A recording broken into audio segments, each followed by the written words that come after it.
Summertime, a time for most Canadians to relax and reflect, but not for our Prime Minister. He's off to Nanaimo with his cabinet to figure out ways to discuss ways, as he put it, to continue to make life better for Canadians.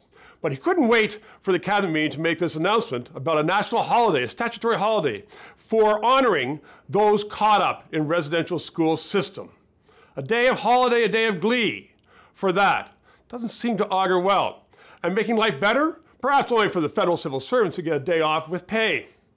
But the Prime Minister continues with his odyssey. He has renamed buildings, which were named after people who had some connection to the residential school system.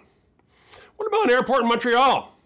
That was named after a man who, when he became Prime Minister, transferred the residential school system from the churches and the government to solely the federal government. And for the 15 years he reigned as Prime Minister, he funded those residential schools.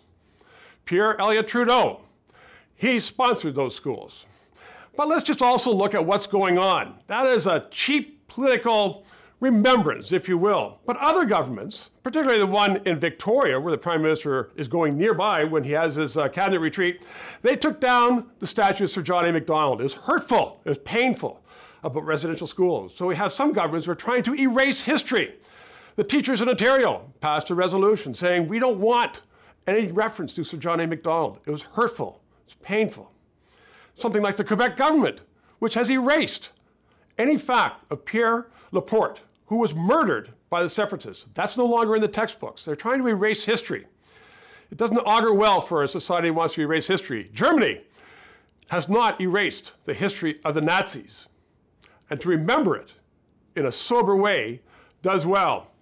So we have governments. On one hand, they're trying to erase history.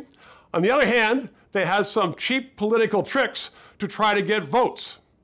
While the Prime Minister is with his cabinet in Nanaimo, perhaps when he's trying to figure out ways to continue to make life better for Canadians, he could discuss reducing trade barriers. He could discuss the pipeline. He could discuss his government's runaway spending. He could discuss what's going to happen this fall when pot is everywhere and the rules are not all in place.